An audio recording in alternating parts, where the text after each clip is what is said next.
మేమంతా ఐకమత్యంగా ఉంటాం, సంస్కృతి సాంప్రదాయాలను కాపాడుతాం, పర్యావరణ హితానికి కృషి చేస్తాం, సమయం వచ్చినప్పుడు వయసు మర్చిపోయి చిన్న పిల్లల్లా మారిపోతాం అని జంగారెడ్డిగూడెం మండలం గురవాయిగూడెం గ్రామంలోని మానస సరోవర్ విలాస్లోని ప్రముఖులు రుజువు చేశారు.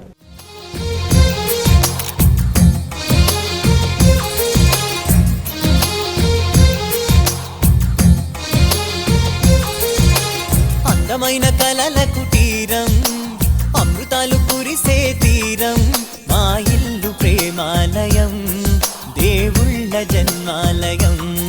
సంక్రాంతే ప్రతిదినం, సుఖశాంతే ప్రతిక్షణం, మా ఇల్లు ప్రేమాలయం, దేవుళ్ళ జన్మాలయం. జంగారెడ్డిగూడెం మండలం గురవాయిగూడెం గ్రామంలో గేటెడ్ కమ్యూనిటీగా ఉన్న మానస సరోవర్ విల్లాస్లో వినాయక చవితి వేడుకలను ఘనంగా నిర్వహించారు.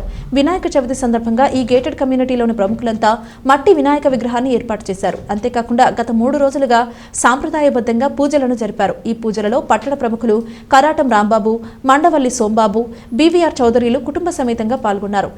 చవితి ప్రారంభమైన 3వ రోజు సోమవారం కావడంతో ప్రత్యేక పూజలు జరిపి స్వామివారి నిమజ్జన కార్యక్రమాన్ని వినూత్నంగా నిర్వహించారు. గేటెడ్ కమ్యూనిటీ వద్ద నుంచి సుమారు 20 కార్లతో ఊరేగింపుగా ఎర్రకాలువ వద్దకు చేరుకుని స్వామివారి నిమజ్జన కార్యక్రమం జరిపారు. ఈ నిమజ్జనం సందర్భంగా జరిపిన వేడుకల్లో గేటెడ్ కమ్యూనిటీలోని ప్రముఖులు ఎంతో ఉత్సాహంగా పాల్గొన్నారు. వయసుతో సంబంధం లేకుండా అందరూ చిన్నపిల్లల వలె మారి ఒకరిపై ఒకరు రంగులు పూసుకుంటూ స్టెప్పులు వేస్తూ సందడి చేశారు. ఈ సందర్భంగా వైఎస్ఆర్సీపీ నాయకులు బీవీఆర్ చౌదరి మాట్లాడుతూ తాము నివాసం ఉంటున్న గేటెడ్ కమ్యూనిటీలో అన్ని కుటుంబాలు ఒక చోటకు చేరి ఐక్యంగా వినాయక చవితి జరుపుకోవడం ఎంతో సంతోషంగా ఉందన్నారు. రాబోయే రోజుల్లో కూడా ఇదే మాదిరిగా అన్ని పండుగలు కలిసి జరుపుకుంటామని తెలిపారు. అనంతరం రాఘవరాజు, కళ్యాణి మాట్లాడుతూ గేటెడ్ కమ్యూనిటీ వాసులంతా ఒక చోటకు చేరి పండుగ జరుపుకోవడం అనేది తాను వినడమే గాని చూడటం ఇదే మొదటిసారి అన్నారు. ఇటువంటి వేడుకల్లో కుటుంబ సమేతంగా తాను పాల్గొనడం ఎంతో సంతోషాన్ని ఇచ్చిందన్నారు.